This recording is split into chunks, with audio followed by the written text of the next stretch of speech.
जब कोई बीमार होता है तो आप क्या लेते हैं? हा? बीमार होने से आप क्या लेते हैं? मेडिसिन, दवाई लेते हैं। क्यों? हा? बीमारी ठीक हो जाए, और आपको उस दवाई पर भरोसा भी होता है या नहीं? हाँ? हालांकि आपको यह नहीं मालूम कि उस दवाई में क्या डाला गया है। एक सफेद गोली है और डॉक्टर ने प्रिस्क्राइब कर दी है और आपको उस पर ट्रस्ट है। दैट्स अ नेचुरल ट्रस्ट, स्वाभाविक मानवीय विश्वास है यह। इसी प्रकार बीमारी में एक और जो परमेश्वर का वचन एक दवाई है, उसका इंटेक बहुत जरूरी है। इसको लेना बहुत जरूरी है। और जो डॉक्टर प्रिस्क्राइब करता है, जो कंपनी उस दवाई का नाम लिखती है, वह कितने भरोसे योग्य है ये तो प्रभु ही जानता है। कितना सच वह बोलते हैं यह भी प्रभु ही जानता है। पर यह प्रिस्क्रिप्शन और यह दवाई और इसका ऑथर, इसका लिखने वाला, वह विश्वास योग्य है, वह सच्चा है।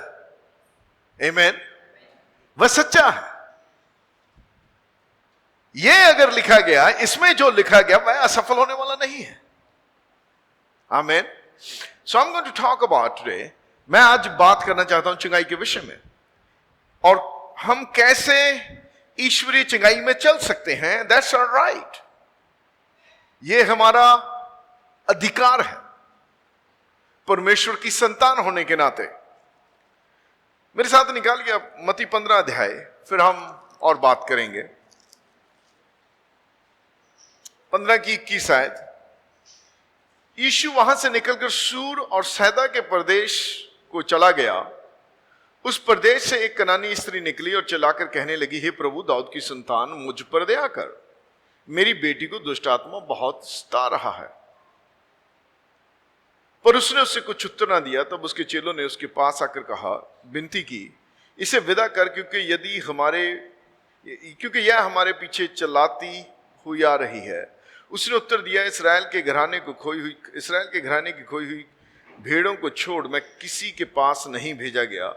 पर वह आई और यीशु को प्रणाम करके कहने लगी, हे प्रभु, मेरी सहायता कर। उसने उत्तर दिया, लड़कों की रोटी कुत्तों के आगे डालना अच्छा नहीं है। यह बहुत ही सिंपल जवाब था यहां पर, क्योंकि यीशु मसीह की सेवकाई जब शरीर में यहां पर थे, वह सीमित थी इसराइलियों तक।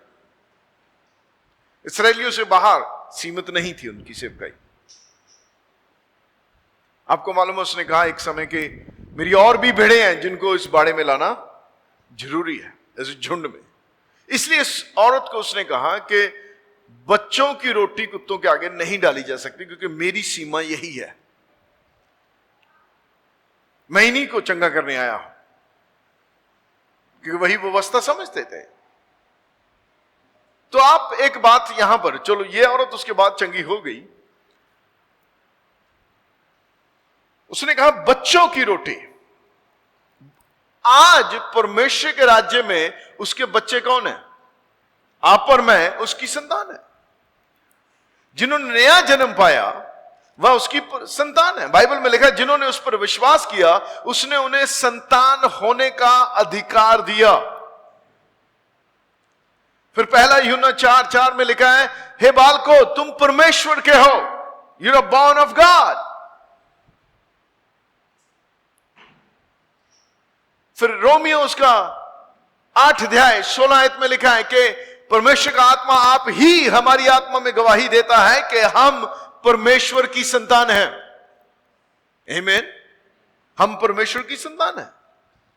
तो संतान होने के नाते चंगाई सिर्फ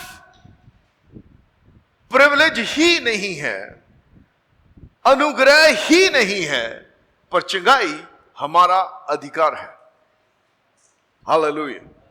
आमीन। सुन सकता हूं आपकी तरफ से यह कि चंगाई आपका अधिकार है। चंगाई क्या है? चंगाई आपका अधिकार है परमेश्वर की संतान होने के नाते। कोई फर्क नहीं पड़ता कि आपकी पृष्ठभूमि क्या है, आप बाइबल कितना जानते हैं, आप बाइबल कितना नहीं जानते हैं, इस पे नहीं है। अच्छा है कि हमें ज्यादा ज्ञान हो, पर संतान होने के नाते as a child of a God's family, परमेश्वर के परिवार का सदस्य और उसकी संतान होने के नाते आपको और मेरा चंगाई अधिकार है। हालेलुया। It's alright. यह हमारा जन्म अधिकार है। कहिए, चंगाई मेरा जन्म सिद्ध अधिकार है। बोलिए, यह आपका है, यह मेरा अधिकार है। आमीन। बट आप कहेंगे ब्रदर बहुत बार चंगाई दिखती नहीं है। That's so true. यह भी सच बात है। विश्वासियों के जीवन में बहुत बार चंगाई दिखती नहीं है। उसके बहुत से कारण हो सकते हैं। सिंपल कारण बहुत बार not having a knowledge about it, आपके पास ज्ञान नहीं है इस विषय का। यह हो सकता है। जब आपको आपके बैंक में करोड़ों रुपया पड़ा हो या हजारों रुपया पड़ा हो और आपको उसका पता ना हो और आप घर में भूखे मर रहे हो। आमीन। यह हो सकता है। दूसरा, कई बार लोग एक्सरसाइज नहीं करते जो अधिकार उनके पास है। मैं इसे कहूंगा कि यह शारीरिक और आत्मिक सुस्ती भी है, क्योंकि बाइबल में लिखा है कि सुस्त आदमी, उसकी प्लेट में खाना पड़ा है लेकिन निवाला उठा के मुंह में नहीं डालता है। भजन संहिता 23 अध्याय उसकी 3 आयत में लिखा है कि वह हमारे शत्रुओं के सामने हमारे लिए मेज बिछाता है। वह मेज पर क्या रखता है? बताइए मुझे। उस मेज पर क्या है? उस मेज पर चंगाई है, उस मेज पर छुटकारा है, उस मेज पर प्रॉस्पेरिटी है, उस मेज पर शांति है, उस मेज पर लंबी उम्र है। पर शत्रु है वहां पे, शत्रु है वहां पे। उस मेज पर खाना पड़ा है, पर उठा के किसको खाना है? मुझे। परमेश्वर आपके मुंह में बुर्की नहीं डालेगा।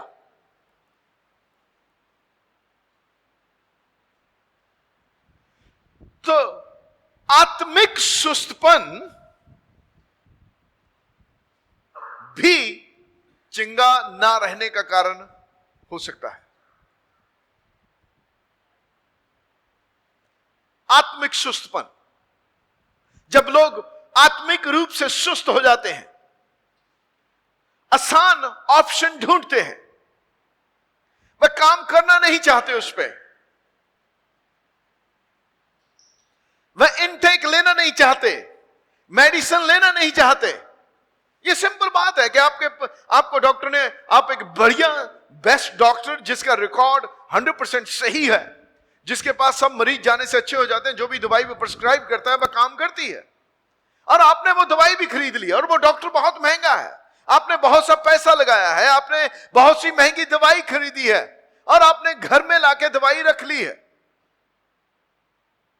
But then आप दवाई खाने की हिम्मत नहीं करते हैं। घर में सजाई हुई दवाई की बोतलें, बढ़िया डॉक्टर के पास लोगों को दिखाना कि मैं उस डॉक्टर के पास गया था, आपके हर काइंड ऑफ टेस्ट की रिपोर्ट्स आपके पास है, आपने सजा के रख लिया है, आपको मालूम है समस्या क्या है, पर जो आपके पास मेडिसिन है, दवाइयां महंगी महंगी रखी हैं, बढ़िया कंपनी की दवाई खरीदी है आपने, लेकिन आप उसे खाते नहीं हैं।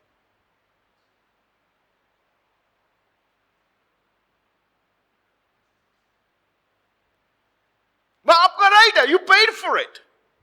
आपने उस मेडिसिन के लिए कीमत अदा की है, आपने आपका hard and hard money spend किया है, वहां पे लगाया है आपने, वह दवाई आपकी है, पर आपने खाई नहीं।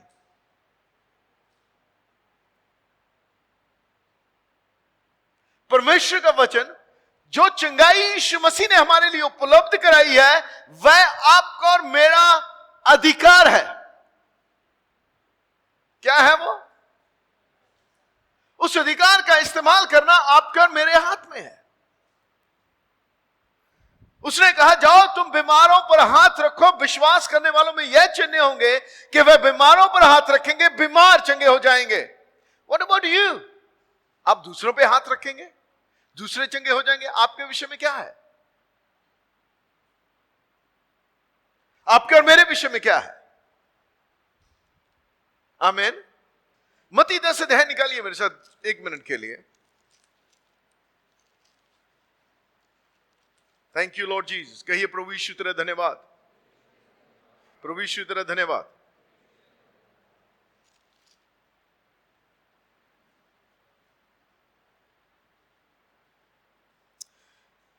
दस अध्याय उसकी 5 आयत से ही पढ़ लीजिए, थोड़ा सा आपको पृष्ठभूमि इसकी समझ आ जाएगी।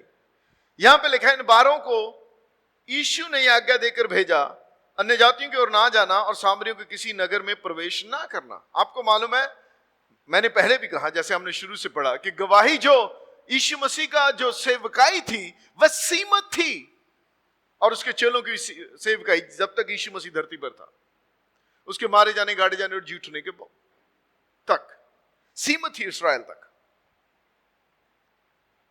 और जब यीशु मसीह मारा गया, परमेश्वर की महिमा मंदिर से बाहर आ गई, पर्दा ऊपर से लेकर नीचे तक फट गया।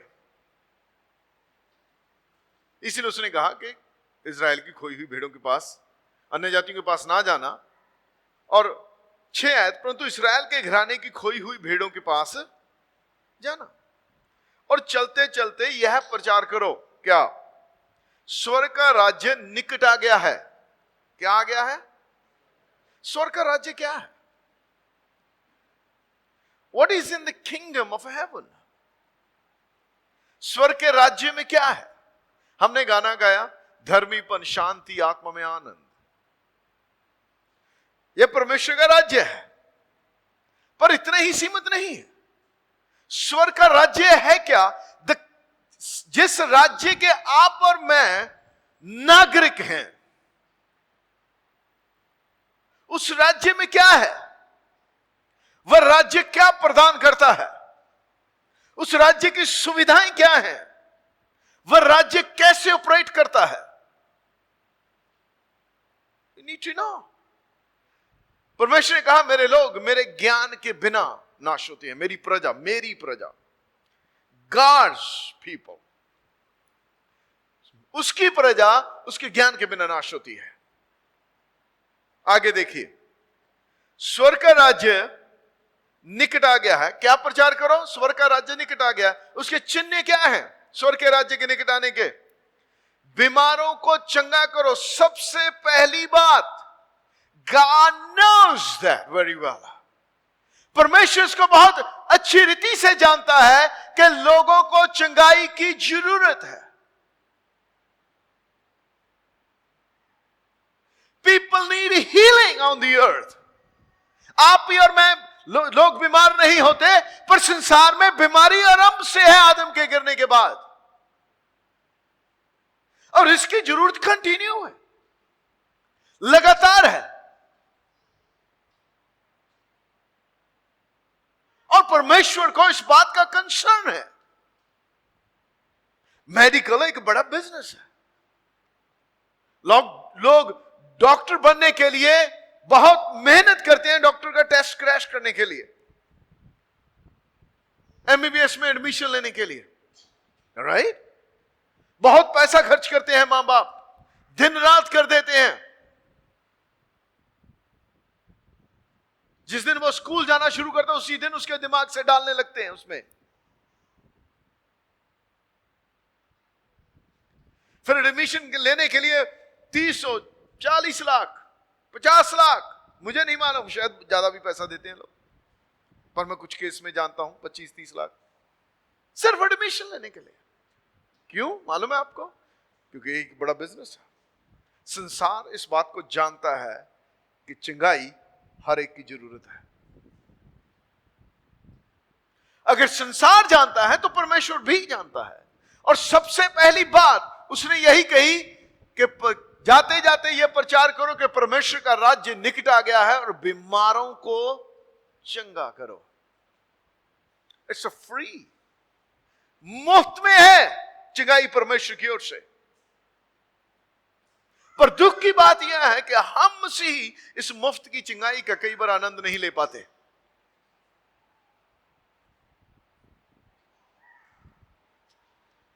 मैं किसी को नीचा या दोष लगाने का कारण नहीं बोल रहा। कई बार आपके पास ज्ञान नहीं होता, कई बार आपके पास वैसा विश्वास का बिल्डअप नहीं होता। कोई बात नहीं, जब तक आपके पास विश्वास का बिल्डअप नहीं होता है तब तक आप डॉक्टर के पास जाइए, लेकिन दवाई से ज्यादा भरोसा परमेश्वर पर कीजिए, क्योंकि चंगाई उसी की ओर से आती है। दवाई आपको चंगा नहीं करती है, यह प्रूवन फैक्ट है। कोई मेडिसिन आपको चंगा नहीं करती है, पर मेडिसिन जो चंगाई है वह आपके इनर सिस्टम को, जो आपको चंगा करने की ताकत करता है, आपका इम्यून सिस्टम उसको स्ट्रांग करती है, उसको वह सहायता करती है। Sir, God brings healing. Naturally परमेश्वर ने हम सब में अपने आप से चंगा होने की ताकत डाली है, पर जब उसके साथ ईश्वरीय चंगाई शामिल हो जाती है तब यह और भी आसान हो जाता है। परमेश्वर से चंगाई प्राप्त करना मुश्किल काम नहीं है। कई बार लोग सोचते हैं बहुत मुश्किल है। यह मुश्किल काम नहीं है। It's very simple faith. बहुत ही साधारण विश्वास है। इस पे वर्कआउट करना होता है, काम करना होता है, इस पे आपको वचन पर ध्यान देना होता है, इस मेडिसिन को इनटेक करना होता है, इसको लेना पड़ता है। आमीन। आप पास्टर का इंतजार मत कीजिए कि वही आएगा संडे को, वही मुझे घुट पिलाएगा, वही मुंह में मेरे दवाई डालेगा।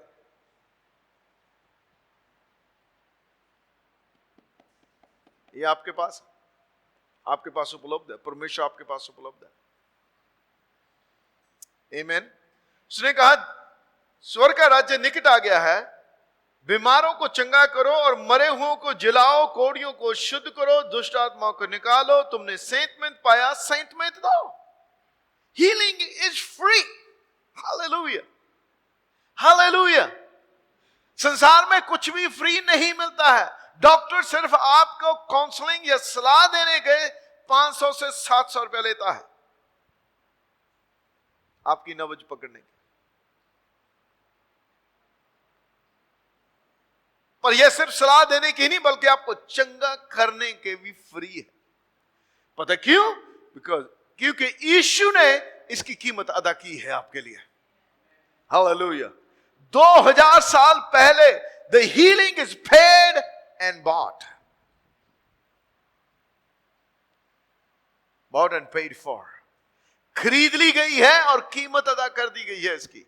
2000 साल पहले उसने आप ही, बाइबल में लिखा, उसने आप ही, उसकी कीमत क्या थी? उसने आप ही हमारे रोगों को सह लिया, हमारी निर्बलताओं को उठा लिया, दुर्बलताओं को ले लिया। परमेश्वर ने उसे रोगी कर दिया। रोग से उसकी जान पहचान थी। कीमत बहुत बड़ी थी जो उसने अदा की, पर आपके लिए और मेरे लिए मुफ्त में उपलब्ध करवाई। आमीन। मुफ्त में उपलब्ध कराई। हमें इसकी कीमत देने की जरूरत नहीं है। हमें सिर्फ जो यीशु ने किया उस पर विश्वास करने की जरूरत है। और विश्वास कैसे आएगा? विश्वास परमेश्वर के वचन से आएगा, और कोई तरीका नहीं। परमेश्वर के वचन को सुनने से आएगा। आप किस बात पर ज्यादा ध्यान देते हैं? आप किस बात पर ज्यादा मेडिटेट करते हैं? किन बातों को आप खोजते हैं? आपकी बीमारी कितनी भयंकर है कि आप इस बात की सर्च करते हैं, या आप इस बात की सर्च करते हैं कि परमेश्वर का वचन आपकी चंगाई के विषय में क्या कहता है? People spend so much time. लोग बहुत सा समय बिताते हैं उन चीजों पर कि मेरी बीमारी क्या है, ये कैसे हो सकता है. That devil is just taking advantage of you. He likes it. जब आप किसी बीमारी की खोज करते हैं, आप किसी बीमारी को बहुत ज्यादा मैग्नीफाई करते हैं, उसे देखते हैं, सर्च करते हैं, शैतान को पसंद है ये, क्योंकि वह आपके विश्वास को तोड़ सकता है, आपके अंदर शक ला सकता है, आपको इसके चर्चा करने का विषय बना सकता है. और जितनी आप चर्चा करते हैं वह उतना ही बढ़ता है, वह उतना ही मैग्नीफाई होता है, क्योंकि जो कुछ तू बोलता है, तेरी जीभ के वश में मृत्यु और जीवन दोनों ही है.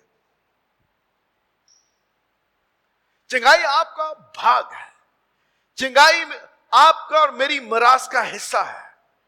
हालेलुया. चिंगाई हमारी मरास है. आमीन. We should be standing so strong. और हमें मजबूती से खड़े होना होगा कि चिंगाई मेरी मरास का हिस्सा है या मेरी मरास है. आमीन.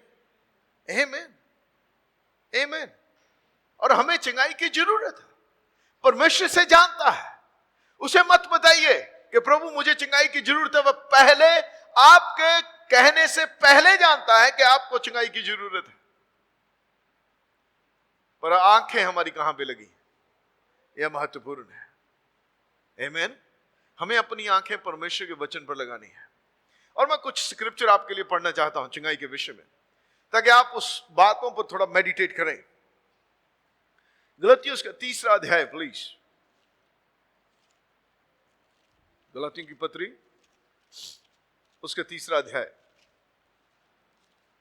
आपके पास टाइम है सुनने के लिए? हाँ, ओके.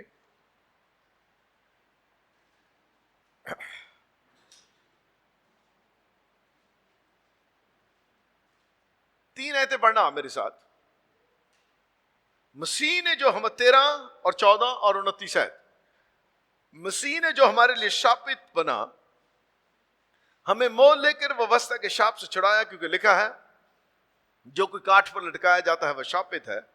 यह इसलिए हुआ कि अब्राहम की आशीष मसीह यीशु में अन्य जातियों तक, यानी कि हम तक पहुंचे, और हम विश्वास के द्वारा उस आत्मा को प्राप्त करें जिसकी प्रतिज्ञा हुई है. और 29 आयत प्लीज. और यदि तुम मसीह के हो तो अब्राहम के वंश और प्रतिज्ञा के अनुसार वारिस भी हो. अब यह व्यवस्था का शाप क्या है? व्यवस्था का शाप जानने के लिए आपको व्यवस्था विवरण में जाना पड़ेगा. और देखिए आप व्यवस्था विवरण 28 अध्याय.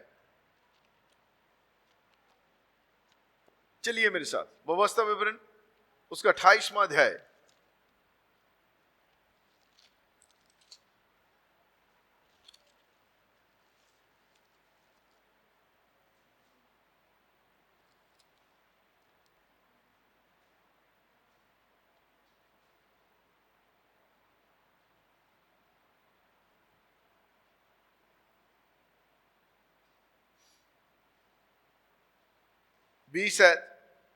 फिर जिस काम में तू हाथ लगाया उसमें यहोवा तब तक तुझको शाप देता और भयातुर करता रहेगा और धमकी देता रहेगा जब तक तू मिट ना जाए और शीघ्र नष्ट ना हो जाए. इस कारण होगा कि तू यहोवा को त्याग कर दुष्ट काम करने लगा.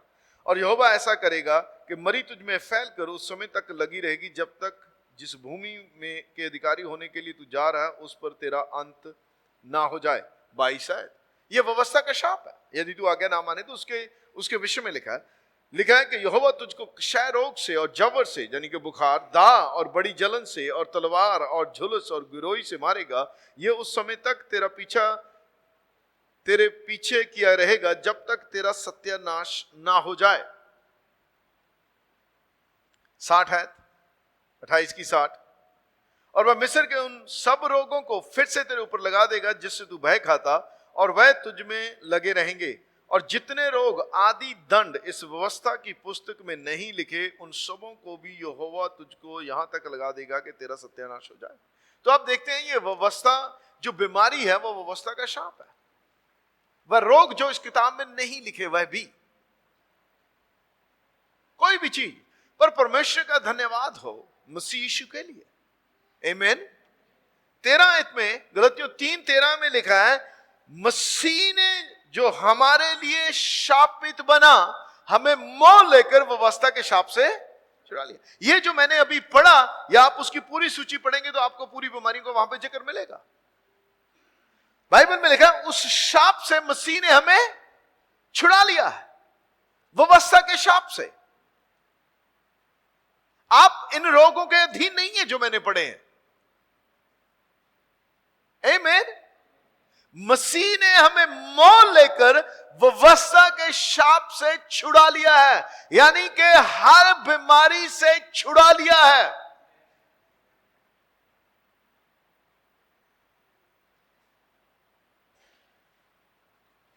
इसलिए कि अब्राहम की आशीष मसीह यीशु के द्वारा हम अन्य जातियों तक पहुंचे। मैं इसे इस प्रकार बोलता हूं, मुझ सुशील तक पहुंचे। मसीह यीशु की आशीष, अब्राहम की आशीष मसीह यीशु के द्वारा। और 29 है, यदि तुम मसीह के हो, क्या हो?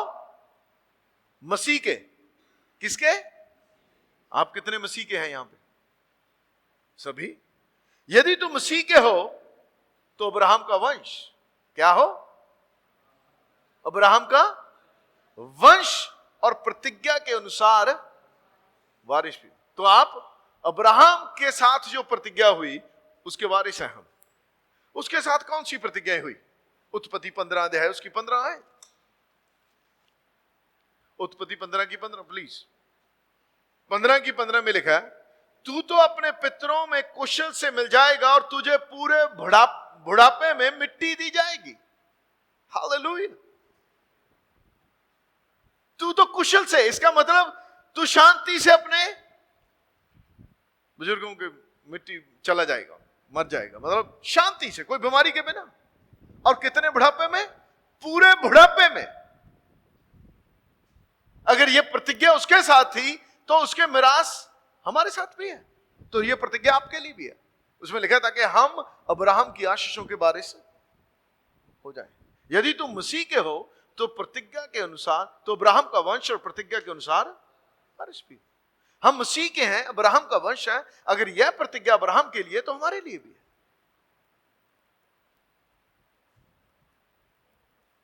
तुम शांति से अपने पितरों में मिल जाएगा और तुझे पूरे बुढ़ापे में मिट्टी दी जाएगी। मानो कि परमेश्वर यह बात आज और आपको और मुझको व्यक्तिगत रूप से कह रहा है। व्यक्तिगत रूप से वह मुझे यह बात कहता है कि तू शांति से अपने पितरों में मिल जाएगा और तुझे पूरे बुढ़ापे में मिट्टी दी जाएगी। यह मेरा अधिकार है। इसलिए यीशु मसीह ने कहा कि बच्चों की रोटी लेके मैं कुत्तों को नहीं डाल सकता, क्योंकि परमेश्वर ने, मैंने प्रतिज्ञा की है इनको चंगा करने की। मैं इनको चंगा करने आया। और यह प्रतिज्ञा परमेश्वर का धन्यवाद मसीह यीशु के द्वारा हम तक भी पहुंच गई है। आमीन। आमीन। यह अद्भुत बात नहीं है कि सर्वशक्तिमान परमेश्वर, जिसने आकाश और पृथ्वी की रचना की है, जिसने हमारे अंगों को हमारी मां के पेट के गर्भ में रचा है, जो हमारी बनतर को हमारी होंद से पहले जानता है, वह आपको कहता है कि तू शांति के साथ अपने पितरों में मिल जाएगा और तुझे पूरे बुढ़ापे में मिट्टी दी जाएगी। He meant it what he said. जो उसने कहा उसने उसका अर्थ रख के कहा, उसने ऐसे नहीं बोल दिया। He meant it what he said. उसको मालूम है वो क्या कह रहा है। Amen. Amen. तो हमें इस प्रकार की मेडिसिन्स को लेना है। You have to take the word of God as an intake. जब बीमारी आती है तो बाइबल ज्यादा पढ़नी चाहिए लोगों को, और बोलना चाहिए बाइबल, और वचन पढ़ना चाहिए। आमीन। दिन रात बाइबल में लिखा है, दिन रात उसके वचन पे मनन करने वाला व्यक्ति हर काम में सफल होता है। Keep thinking about it. ये शुरू में ऐसा नहीं होता, पर जितना जोर आप इस पे लगाते हैं, जितना समय आप पे बिताते हैं, कितने भी मुश्किल दौरान में आपके मुंह से वचन ही निकलेगा, क्योंकि वही तो इंटेक है आपके अंदर। जब लोग उल्टी करते तो क्या आता बाहर? जो खाया होता वही आता बाहर, राइट? वही बात आता है, राइट? तो आप जब उल्टी करें तो परमेश्वर के वचन की ही उल्टी करें। यह अंदर, इतना अंदर होना चाहिए हमारे, यही निकलना चाहिए हमारे मुंह से। जब भी समस्या हो, जब भी बीमारी उभारे, प्रभु यीशु तेरा धन्यवाद। जब भी शैतान आपको बोले अब तू बचेगा नहीं, मैं शांति से अपने पितरों में मिलूंगा और मुझे पूरे बुढ़ापे में मिट्टी दी जाएगी, वह मुझे लंबी उम्र से संतुष्ट करेगा। आमीन, आमीन। और कुछ स्क्रिप्चर मैं आपके लिए पढ़ता हूं। Let's keep your eyes please on the Bible. अपनी आंखें बाइबल पर रखिए, यह आपकी दवाई है, इसे पढ़िए।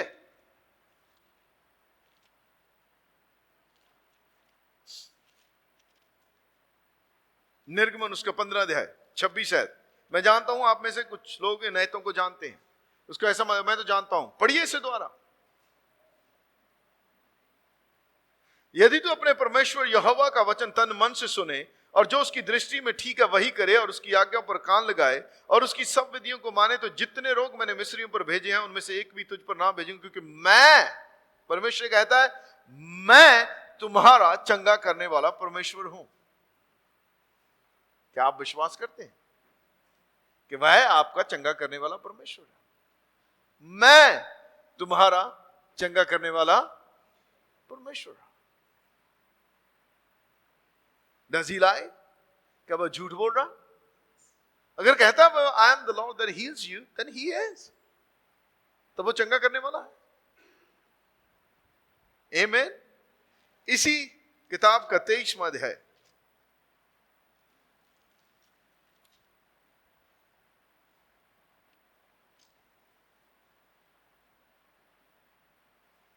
25 और 26 आयत।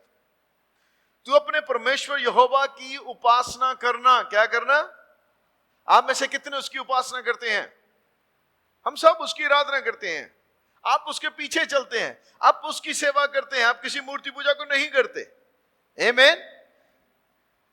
तू अपने परमेश्वर यहोवा की उपासना करना, वह तब वह तेरे अन्न जल पर आशीष देगा और तेरे बीच में से रोग दूर करेगा। हालेलुया। क्या करना चाहिए आपको बीमारी के time? Lift up your hands and worship God. परमेश्वर की आराधना कीजिए, उसका वचन बोलिए। इट्स अ मेडिसिन, दवाई है। तेरे बीच में से रोग दूर करेगा और तेरे देश में ना तो किसी का गर्भ करेगा ना कोई बांझ होगी, और तेरी आयु मैं पूरी करूंगा। I will fulfil your days.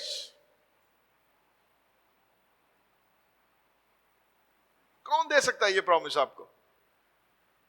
तेरी आयु मैं पूरी करूंगा, इसका मतलब आप मरेंगे नहीं, लंबी करेगा, बीमारी से नहीं मरेंगे। जिस दिन हम दिन पूरे हो गए, शरीर काम नहीं कर रहा, मशीन पुरानी हो गई, वी लीव द एड्रेस। घर पुराना हो गया, छोड़ो। एक घर की एक टाइम होता है, राइट? क्योंकि ये चिरस्थायी घर नहीं, ये नाशवान है, और इस घर को एक दिन होना है, और जैसी उम्र होती है तो घर पुराना होता है। हमें बीमारी में नहीं मरना है, हमें शांति से अपने पितरों में मिलना है, और हमें पूरे बुढ़ापे में मिट्टी दी जाएगी। कितने बुढ़ापे में? पूरे बुढ़ापे। यहां भी परमेश्वर कहता है मैं तेरे दिन पूरे करूंगा। कौन करेगा दिन पूरे? परमेश्वर। आपको और मुझे विश्वास करना होगा, हमें यह लंबी उम्र वाली दवाई खानी होगी। आमीन, आमीन। लंबी उम्र वाली दवाई खानी होगी। लोग बहुत बेचते हैं जवान रहने के लिए, लंबी उम्र रहने के लिए। बहुत आजकल बहुत चल रहा है, लोग प्लास्टिक सर्जरियां करवाते हैं, बहुत कुछ करते हैं। पर आपके पास और मेरे पास परमेश्वर का वचन है। हमारे पास वो व्यक्ति है जिसने ओरिजिनली हमें रचा है, the best designer. Plastic surgery नहीं करता, वो रियल ही करता है। आमीन, आमीन।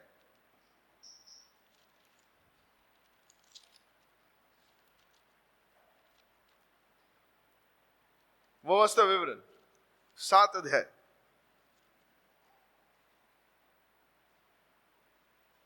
आप ये प्रतिज्ञा सोचिए, जिन वचनों को मैं पढ़ रहा हूं ये पुराने नियम में है, पुरानी वाचा में है। ये हम तो बेहतर वाचा में है। ये दास कहलाए, ये परमेश्वर के पुत्र नहीं। इनकी वंशावली लिखी है, फलाना फलाने से, फलाना फलाने से, फलाना फलाने से, फलाना फलाने से जन्मा, राइट। पर हमारे विषय में लिखा है तुम परमेश्वर के हो। हमारी वंशावली सीधा एक ही नाम आता है, परमेश्वर का। अगर वो दासों का इतना ध्यान रखता है तो पुत्रों का कितना। अगर वह दासों को नहीं चाहता था कि बीमार रहे तो पुत्रों को तो और भी नहीं चाहेगा। अगर आपके घर में एक नौकर हो और आपके बच्चे हो और दोनों बीमार हो, आप सबसे पहले किसको लेके जाएंगे हॉस्पिटल? अपने बच्चे को, राइट। ऐसा तो नहीं कहेंगे अरे पहले नौकर को देखो, बच्चा मरने दो। हाँ, नो, आपकी पहली जिम्मेवारी आपका बच्चा है, समाज सेवा बाद में कर लेना।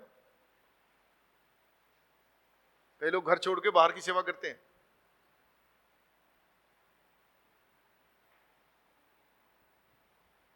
आप समझ रहे हैं बात? अगर परमेश्वर इन दासों की, जो उसके दास कहलाते थे, जिनके पाप ढांपे गए थे, मिटाए नहीं गए थे जानवरों के लहू के द्वारा, उनकी इतनी परवाह करता था तो आपकी और मेरी क्यों नहीं, जिनके लिए में उसने अपना खून बहा दिया। अब देखिए यहां पे क्या लिखा है, व्यवस्था पर उसका 7 अध्याय 14 आयत। वह तुझसे प्रेम रखेगा, हालेलुया। क्या रखेगा? परमेश्वर। वह तुझसे प्रेम रखेगा और तुझे आशीष देगा और गिनती में बढ़ाएगा, और जो देश उसने तेरे पूर्वजों से शब्द खाकर तुझे देने को कहा है, उसमें वह तेरी संतान पर अन्न, नए दाख मधु और टटके तेल आदि भूमि की उपज पर आशीष दिया करेगा, और तेरी गाय बैल और भेड़ बकरियों की बढ़ती करेगा। 14 आयत। सब देशों के लोगों से, तू सब देशों के लोगों से अधिक धन्य होगा। अधिक, दैट्स प्रॉमिस। बाकी लोगों से तू ज्यादा धन्य होगा, ज्यादा आशीषित होगा। तेरे बीच में न पुरुष न स्त्री निर्वंश होगे, कोई बिना संतान नहीं होगा। पशुओं में भी ऐसा कोई ना रहेगा, पशु भी नहीं रहेंगे आपके निर्वंश।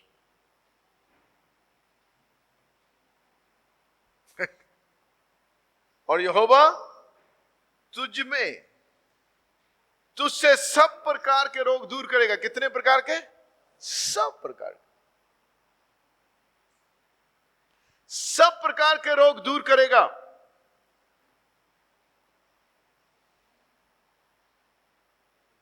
और मिस्र की बुरी बुरी व्याधियों जिन्हें तू जानता है, उनमें से किसी को भी तुझ पर लगने ना देगा। Do you believe that? क्या आप इस बात पर विश्वास करते हैं कि आपको कोई बीमारी लगने नहीं देगा? या आप ये कहते हैं कि ब्रदर सीजन आ गया, मौसम बदल रहा है? पहले जब हम छोटे थे तब कोई ऐसा हुआ करता था कि गर्मी सर्दी जब बारिश होती है तो चलो लोग बीमार हुआ करते थे। अब तो हर महीने सीजन बदलता, लोग बोलते हैं। मैंने कभी नहीं, बचपन में हमने नहीं सुना, कभी कभार होता था, लेकिन आजकल, और हम लोगों को आदत पड़ गई है, विश्वासियों को भी। सीजन बदल रहा है ना, मौसम बदल रहा, ठंड ज्यादा हो गई, गर्मी ज्यादा हो गई है ना। गर्मी, जब गर्मी सर्दी कम होती है, मतलब बीच में होता है, तब मौसम बदल रहा है। आपको मालूम है शैतान ने हमें झूठी रीजन दे दिए। क्यों दिए हैं उसने? ताकि आप विश्वास करें जो वो बोल रहा है। वह लिखा तुझ में से सारे रोग दूर करेगा, गर्मी के भी, सर्दी के भी, मौसम बदलने के भी। भाई दबे आगे को आपके अंदर ये बचा रहा है। तो जब ये मौसम या बीमारी आपको हमला करती है तो आप कहिए वह मुझ पे कोई रोग लगने नहीं देगा। हालेलुया, मैं मुझ पर कोई रोग लगने नहीं देगा।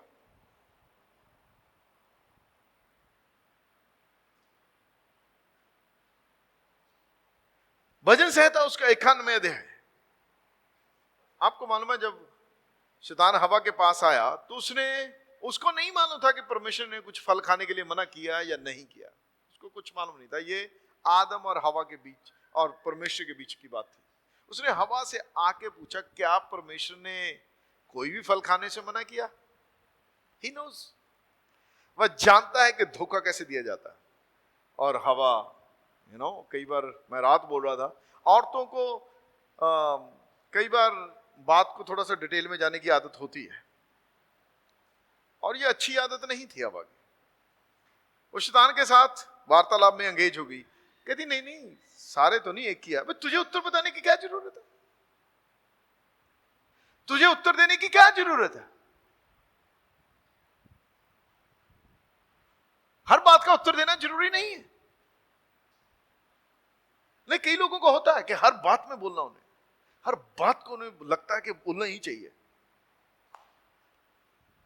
और हवा की प्रॉब्लम भी यही थी, एंगेज हो गई शैतान के साथ बातें करने में। नहीं नहीं कहती, सब तो नहीं, पर एक नहीं खा सकते। और ये भी कह दिया साथ में कि खाना क्यों नहीं खाना, ये भी बता दी।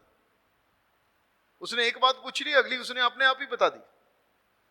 बोला, परमेश्वर ने कहा जिस दिन तुम भले बुरे के वृक्ष के ज्ञान का फल खा लोगे उस दिन तुम अवश्य मर जाओगे। बस शैतान वही समझ गया, अगर परमेश्वर ने कहा मरेंगे तो ये मरेंगे ही मरेंगे। परमेश्वर को आदम और हवा से ज्यादा विश्वास था परमेश्वर के वचन पर, शैतान को, और उसको आज भी है। उस पर चलता नहीं है वो, पर वो जानता है कि जो परमेश्वर बोलता बिल्कुल ऐसा ही है। उसने एकदम कहा नहीं नहीं तुम नहीं मरोगे, वह झूठ बोला। इसलिए ये जो वचन मैं आज हम देख रहे हैं, पर शैतान जानता है कि ऐसा ही है, पर वह हमसे झूठ बोलता है। ब्रदर, बाइबल तो ठीक है, पर वो आपके पास और रीजन है, वो आपको रीजन देता है। आप देखिए आगे 91वें अध्याय। ये तो सारा चैप्टर ही बहुत जबरदस्त है। यह आपकी सुरक्षा है। आप इसे बोल सकते हैं हर दिन सुबह शाम दोपहर एक ऐसे टॉनिक की तरह लीजिए, मिनरल की तरह लीजिए इसे, अपने आप बोलिए। यहां पे लिखा है, जो परम प्रधान के छाया स्थान में बैठा रहे वह सर्वशक्तिमान की छाया में ठिकाना पाएगा। आप कह सकते हैं कि मैं परम प्रधान के छाया में बैठा हूं, मैं उसकी छाया में मैंने ठिकाना पाया है। उसके लिए क्या प्रॉमिस है? उसके लिए प्रॉमिस क्या है? मैं यहोवा के विषय कहूंगा कि वह मेरा शरण स्थान है। हमें कहना है कि वह मेरा शरण स्थान है, वह मेरा गढ़ है, वह मेरा परमेश्वर है, मैं उस पर भरोसा रखूंगा। जब आप पर कोई बात हमला करती है तो हमें बोलना चाहिए कि परमेश्वर मेरा शरण स्थान और मेरा गढ़ है और मैं उस पर भरोसा रखूंगा। किस पर?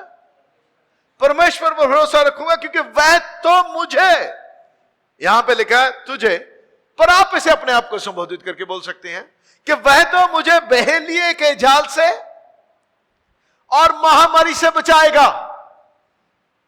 जब आप खबरें सुनते हैं ब्रदर प्लेग फैल गई, ये आप क्या बोलेंगे? वह तो मुझे महामारी से बचाएगा, वह मेरा शरण स्थान है, वह मेरा गढ़ है, मैं उस पर भरोसा रखूंगा। वह तो मुझे बहेलिए के जाल से और महामारी से बचाएगा, वह मुझे अपने पंखों की आड़ में ले लेगा। Hallelujah, hallelujah. हमें बोलनी चाहिए ये बातें, यह आपका अधिकार है। परमेश्वर ने कहा है कि वह तुझे बचाएगा, पर बिना विश्वास के नहीं। जैसा तेरा विश्वास वैसा ही तेरे लिए हो जाए। वह तुझे अपने पंखों की आड़ में ले लेगा, तो उसके परों के नीचे शरण पाएगा। उसकी सच्चाई तेरे लिए ढाल और झिलम ठहरेगी। तू न रात के भय से डरेगा, न उस तीर से जो दिन को उड़ता है। हालेलुया। अगर आपको रात में डर लगता है, आपको डरने की जरूरत नहीं है, क्योंकि वह आपका शरण स्थान है, वह आपका गढ़ है, वह आपके छुपने की जगह है, वह आपके रहने का स्थान है। आमीन, आमीन। अब कहिए, मैं उस पर भरोसा रखूंगा।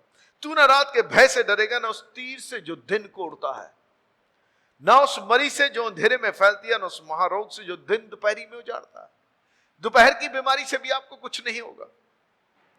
Hallelujah, hallelujah. कहां है हमारी दवाई? अभी तो मैंने कुछ ही स्क्रिप्चर पढ़े, इतना कुछ है इसमें। वह आपकी शारीरिक सुरक्षा के विषय में है, शारीरिक चिंगाई के विषय में है।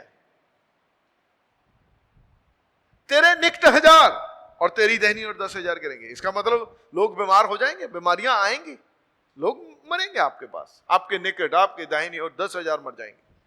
आप सुनेंगे अरे बड़े इतने लोग मर गए वहां पे, ये हो गया वहां पे। पर यहां पे क्या लिखा है? तेरे निकट 1000 तेरी दहनी और 10,000 गिरेंगे, परंतु वह तेरे पास ना आएगा। उनके लिए प्रॉमिस नहीं है, आपके लिए है।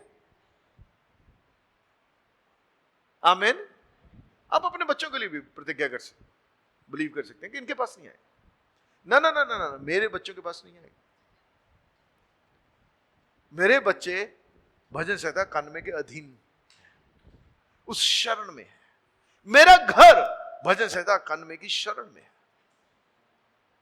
आमीन, आमीन, हालेलुया, हालेलुया। तू अपनी आंखों से दृष्टि करेगा और दुष्टों के अंत को देखेगा। हे यहोवा, तू मेरा शरण स्थान ठहरा है। तूने जो परम प्रधान को अपना धाम मान लिया है। आपने माना उसे? आमीन। इसलिए कोई विपत्ति तुझ पर ना पड़ेगी। हालेलुया। सिर्फ एक ही बात के लिए आपको फिर कोई विपत्ति नहीं पड़ेगी, क्योंकि आपने उसको अपना धाम मान लिया है, अपना घर मान लिया है, अपना शरण स्थान मान लिया है, अपने रहने की जगह मान लिया है। इसलिए कोई विपत्ति आप पर नहीं पड़ेगी। आप उस घर में हैं जिस घर के बाहर लिखा है विपत्ति के लिए कोई जगह नहीं है। आप उस घर में हैं, इस घर पे कोई विपत्ति नहीं आ सकती। ये साइन बोर्ड है उस घर के बाहर। आमीन। इसीलिए मेरे वो गाना पिछले संडे इन्होंने गाया था, I was wishing that if they can sing today, कि आज भी गाते। एक दिन कैसा है वो? हजारों दिन से भी उत्तम है तेरी उपस्थिति में, क्योंकि वहां पे सुरक्षा है, वहां पे चंगाई है। तूने जो उसे अपना धाम, अपना घर मान लिया है, इसलिए कोई विपत्ति तुझ पर न पड़ेगी। वाह, praise God, I am so glad. मुझे आपके बारे में नहीं मालूम, पर मुझे बहुत बल मिल रहा है इससे। कोई विपत्ति मुझ पर नहीं पड़ेगी। हमने कोविड में भी मैंने कहा विपत्ति हम पर नहीं आएगी। मेरे निकट 1000 मेरी दहनी और 10,000 परंतु हमारे पास नहीं आएगा। आपने खबरें सुनी, लोग अमेरिका जाने से डरते थे। मैं उस समय अमेरिका में ट्रैवल किया, मैंने मीटिंग्स की, मीटिंग अटेंड की, हजारों लोगों के बीच में गया, जहाज में गया।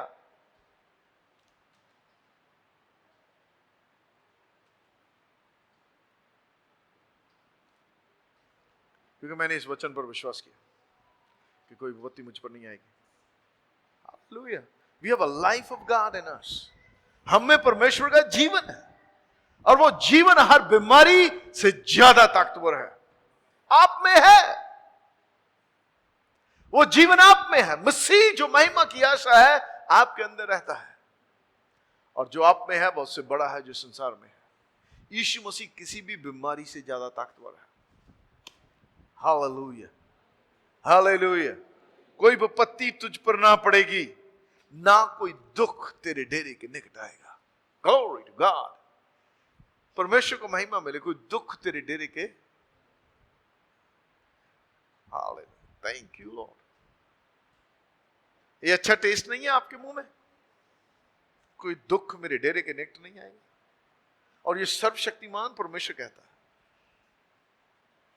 14 आयत, उसने जो मुझसे स्नेह किया, यानी कि हमने, आप उससे प्यार करते हैं? जी हां, इसलिए मैं उसको छुड़ाऊंगा, वह आपको छुड़ाएगा। मैं उसको उच्च स्थान पर रखूंगा, क्योंकि उसने मेरे नाम को जान लिया है। अगर आपने उसके नाम को जान लिया तो वह आपको उच्च स्थान पर रखेगा। कहता जब वह मुझे पुकारे, जब सुशील मुझे पुकारे, आप अपना नाम लिख सकते हैं, तब मैं उसकी सुनूंगा। क्या करेगा? संकट में उसको छोड़ के भाग जाऊंगा। हाँ, है ना? क्या लिखा है? संकट में उसके सब छोड़ के भाग जाएंगे, लेकिन वो आपके संग रहेगा। Hallelujah, hallelujah. मैं उसको बचाकर उसकी महिमा बढ़ाऊंगा। संकट में मैं उसको बचाऊंगा और महिमा भी बढ़ाऊंगा। संग भी रहेगा, बचाएगा भी और महिमा भी बढ़ाएगा। Hallelujah, thank you Lord Jesus. मैं उसको दीर्घायु से, लंबी उम्र से तृप्त करूंगा। Glory to God. God enjoys, परमेश्वर इस बात का आनंद लेता है कि हम धरती पर लंबी उम्र जिए और तंदुरुस्त रहें। सच में है ये। उसने आदम को ऐसा नहीं रचा था। उसने आदम को मरने के लिए नहीं बनाया था, इसीलिए कि हम लंबी उम्र जिए वह हमें नहीं दे देगा कि हम दोबारा ना मरे। स्वर्ग में ना कोई रोग है, ना कोई दुख है। सिर्फ आत्मा ही नहीं होगी स्वर्ग में, हमारे पास स्वर्गीय देह भी होगी, जैसे यीशु मसीह की आज वैसी दे देगा हमें। उसका रीजन यही है कि हम दोबारा ना मरे, हम पे कोई बीमारी ना आए। यह परमेश्वर की इच्छा है हमारे लिए। आमीन। और जब तक हम इस शरीर में हैं, इसमें भी चाहता है कि हम तंदुरुस्त रहें, लंबी उम्र से तृप्त रहें। हालेलुया। और अपने किए हुए उद्धार का दर्शन दिखाऊंगा। कहते उसे दीर्घायु से, लंबी उम्र से तृप्त करूंगा और अपने किए हुए उद्धार का दर्शन दिखाऊंगा। कुछ वचन और प्लीज। भजन संहिता 103 उसकी 3 आयत। वही तो तेरे सब अधर्म को क्षमा करता है और तेरे सब रोगों को चंगा करता है। सब रोगों को, सब रोग तुझ में से दूर करेगा, सब रोगों को चंगा करेगा। हालेलुया। 107 उसकी 20 आयत।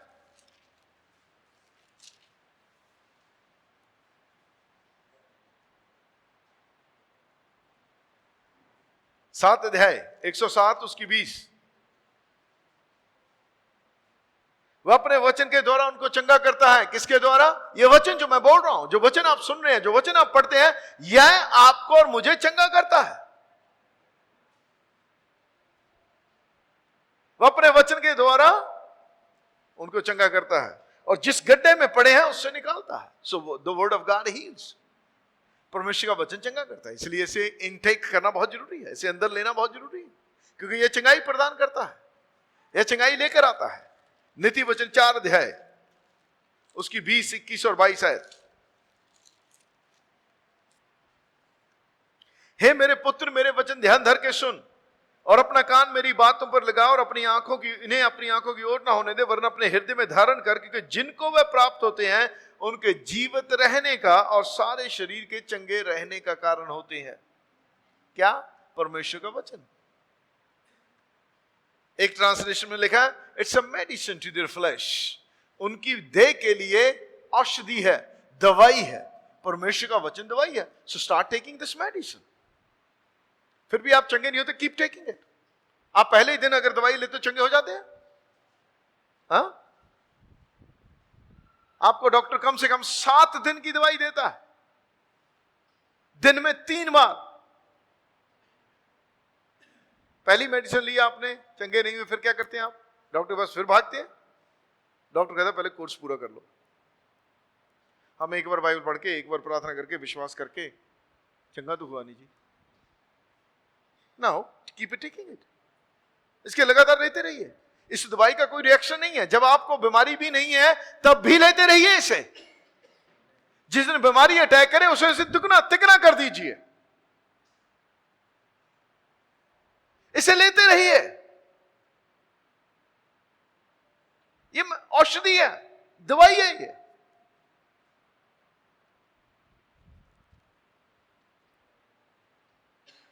हालेलुया। कभी कभी मुझे लगता है हमें दवाइयों पर कितना विश्वास है, मैं उसके खिलाफ में नहीं हूं, पर परमेश्वर का वचन कहां पे है? उसको है आपके जीवन में कोई जगह?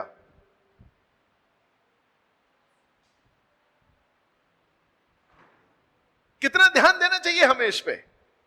ये दवाई जो बिल्कुल फ्री है, इसे लगातार लेते रहिए। बीमारी हमला करे तो उसे और कर दीजिए। भजन संहिता कान में रोज लीजिए, इसे एक टॉनिक की तरह लीजिए, एक मिनरल्स की तरह, जो भी प्रोटीन्स की तरह लीजिए। और जितने स्क्रिप्चर मैंने आज बोले, कम से कम इनको लिख लीजिए, इनको रोज बोलिए, अपना नाम लिख लीजिए वहां पे। जिनको प्राप्त होते हैं उनके क्या? जीवित रहने का कारण और सारे शरीर के चंगा रहने का कारण। This is thing to keep you well. वचन आपको चंगा रखेगा। आमेन, आमेन। यशायाह उसका 53 अध्याय,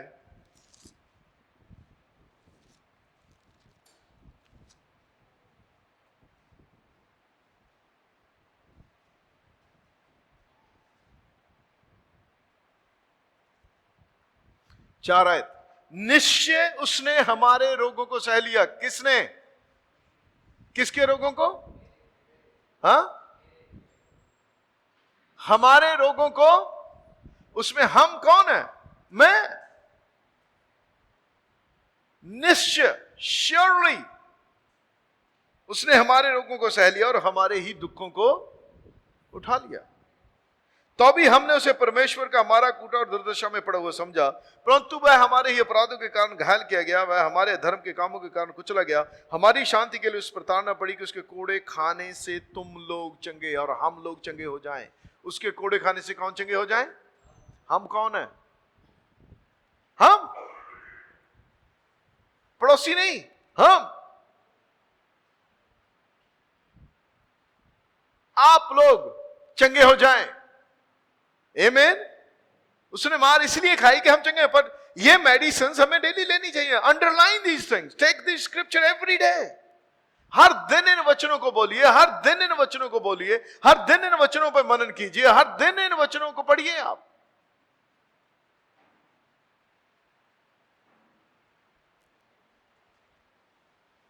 ताकि जब आप पर कोई बीमारी हमला करे तो आपके अंदर से यही निकले।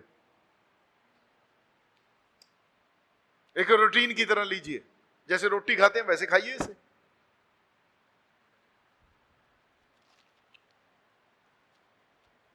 स्किप कीजिए आप मत्ती 4 अध्याय।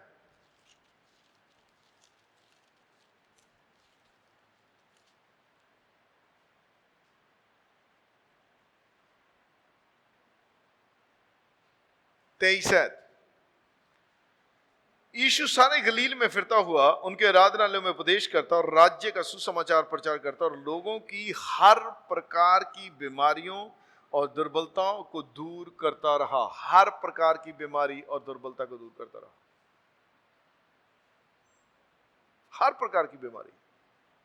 जब वह धरती पर था, पर बाइबल में लिखा है वह कल आज और युग युग एक सही है, वह बदलता नहीं है, वह आज भी वही करता है। हर प्रकार की बीमारी। और सारे सीरिया देश में उसका यश फैल गया और लोग सब बीमारों को, जो नाना प्रकार की बीमारियों और दुखों से जकड़े हुए थे, जिनमें दुष्ट आत्माएं थी, और मिर्गी वालों और लकवे के रोगियों को उसके पास लाए और उसने उन्हें चंगा किया। हालेलुया। चंगा किया उसने। किसी से ये नहीं कहा आज मेरी इच्छा नहीं है, आज मैं चंगा करना नहीं चाहता, परमेश्वर की इच्छा तेरे लिए कुछ और है। नहीं, उसने उन्हें चंगा किया।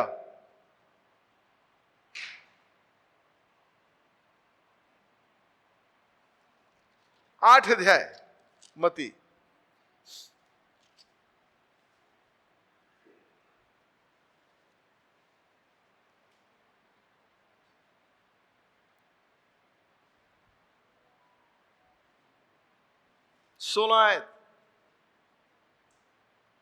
जब संध्या हुई तब वे उसके पास बहुत से लोगों को लाए जिनमें दुष्ट आत्माएं थी, उसने उन्हें दुष्ट आत्माओं के अपने वचन से निकाल दिया और बीमारों को चंगा किया। क्या किया? बीमारों को क्या किया? चंगा किया। क्योंकि उसने कहा मैं तेरा चंगा करने वाला परमेश्वर हूं। 17 आयत, ताकि जो वचन यशायाह भविष्यवक्ता के द्वारा कहा गया वह पूरा हो, वह आप हमारी दुर्बलताओं को, उसने आप ही हमारी दुर्बलताओं को ले लिया और हमारी बीमारियों को उठा लिया। हालेलुया।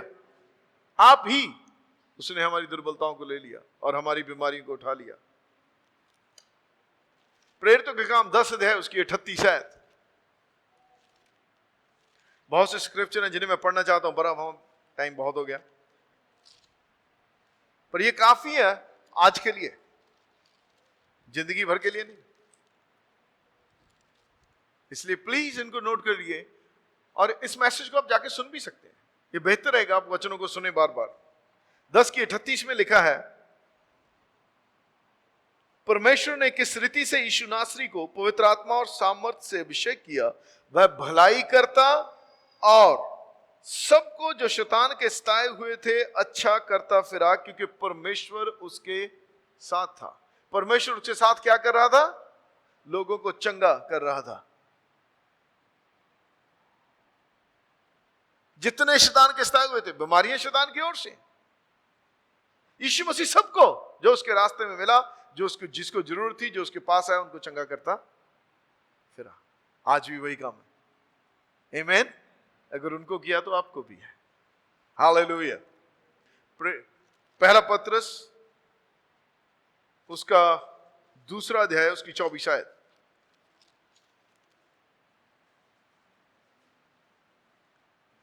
वह आप ही हमारे पापों को अपनी देह पर लिए हुए क्रूस पर चढ़ गया, जिससे हम पापों के लिए मर करके धार्मिकता के लिए जीवन बताएं, कि उसी के मार खाने से तुम चंगे हुए। This is past tense. कहता उसी के मार खाने से तुम चंगे हुए। इन गॉड्स माइंड, परमेश्वर के मन में उसने हमें 2000 साल पहले चंगा कर दिया है। वह हमें चंगा देखता है और हमें भी उसी रीति से देखना है। हमें कहना है शैतान हम चंगे हो चुके हैं, मैं चंगा हो चुका हूं। आमीन, आमीन। लास्ट आयत, 3 यूहन्ना उसकी 2 आयत।